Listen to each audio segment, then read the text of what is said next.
Assalamualaikum warahmatullahi wabarakatuh. Selamat pagi semuanya. Ketemu lagi dengan saya Pak Amsi dari Syariah Saham. Pagi ini kita mencoba membahas tentang seperti sebagian permintaan teman-teman, kita akan membahas tentang saham Garuda Food. Kalau saham ini kebetulan saya punya karena jadi tabungan anak-anak. Oke, kita mulai ya. Jadi kemarin ada ralat di video yang sebelumnya bahwa untuk menghitung CAGR itu sebenarnya harus dikurangi 100% dulu ya. Jadi mohon maaf, dan saya sudah ralat di deskripsinya untuk Ultra Jaya kemarin, dan kebetulan memang Ultra Jaya kemarin sahamnya naik menembus all time high, dan terus terang bukan karena insight dari video kita ya teman-teman, yaitu ya karena banyak yang beli aja gitu. Jadi naik harganya, dan mudah-mudahan teman-teman juga ada sebagian yang sudah untung di Ultra Jaya ya. Sekarang kita ngebahas Garuda Food. Garuda Food saya kira teman-teman sudah kenal produknya, sudah familiar di kalangan kita ya. Ada kacang Garuda, kemudian ada Geri Salut, ada Coklatos, ada Oki Jelly juga, dan yang lainnya. Mungkin kalau anak-anak lebih kenal produk ini ya dibanding kita. Kemudian untuk mereviewnya, saya juga mengumpulkan data-data dari tahun 2016 ya, karena Garuda Food ini baru listingnya tahun 2018 sekitar bulan Oktober. Jadi kita belum banyak data yang bisa di riset ya. Jadi yang sampai tahun 2016 saja. Jadi saya dapat 2 laporan tahunan, pertama 2018, yang kedua 2019. Dan yang terakhir adalah per Maret 2020. Kenapa? Karena yang semesteran yang sampai Juni itu belum rilis ya. Nanti kalau sudah rilis mungkin kita update lagi nih tentang Garuda Food. Nah, ini hasilnya teman-teman jadi 2016 sampai 2019. Kita lihat asetnya tumbuh rata-rata 4,74% per tahun.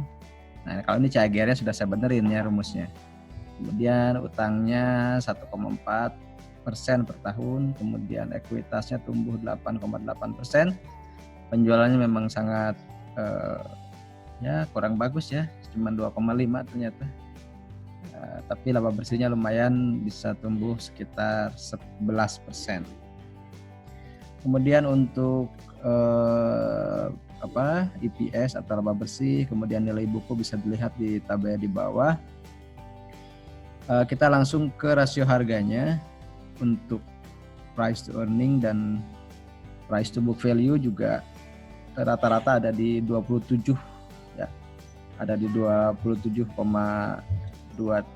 ya teman-teman. Jadi di sini nih 27,23 dari 3 tahun terakhir 2017, 2018, 2019, karena 2016 belum listing dan 2017 belum listing, tapi saya menggunakan asumsi harga IPO. Nah, kita bisa lihat bahwa kita juga sudah menampilkan Q1 2020.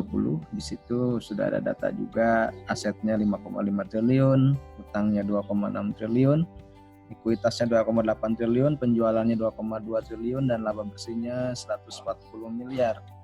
Dan jika kita setahunkan laba bersihnya, maka ada di angka 76,14. Artinya di harga terbaru atau harga terakhir kemarin per tanggal 24 Agustus ada di 1295, maka pernya sekitar 17,01 dan PBV-nya 3,32. Nah, kalau kita coba samakan dengan perhitungan kemarin Ultra Jaya, maka rata-rata PI-nya atau price to earning-nya di 3 tahun. Kalau kemarin Ultra Jaya karena sudah ada kata 10 tahun, kalau ini baru 3 tahun ya, jadi ada di angka 27 kali, sekitar 27 kali. Sementara yang di EPS 1Q 2020 yang kita setahunkan dengan cara dikali 4 itu ada di angka 76,14, maka boleh jadi, nah ini sekali lagi disclaimer on, nilai wajar tanda kutip, artinya ini boleh-boleh saja teman-teman setuju atau tidak ya, karena itu kan perhitungan sederhana saja. Dengan perhitungan rata-rata PR good itu ada di 76/27, maka ada angka 2000-an. Jadi nilai wajarnya sebenarnya di 2000-an kalau melihat rata-rata price to earning-nya.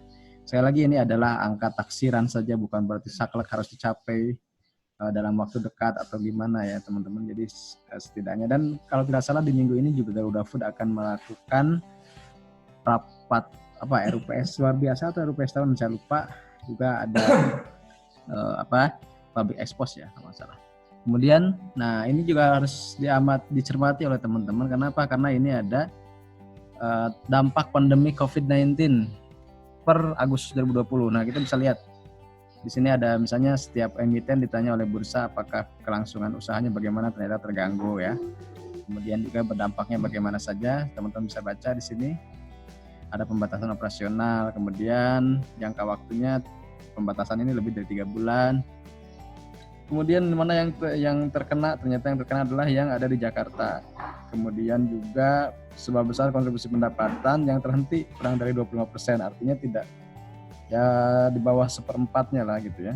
Kemudian juga tenaga kerjanya di sini ada 12.000 orang per Desember dan yang saat ini ada 10.700 gitu ya. Jadi mungkin ada yang mengundurkan diri atau bagaimana, tapi di sini ada catatan bahwa di PHK tidak ada ya.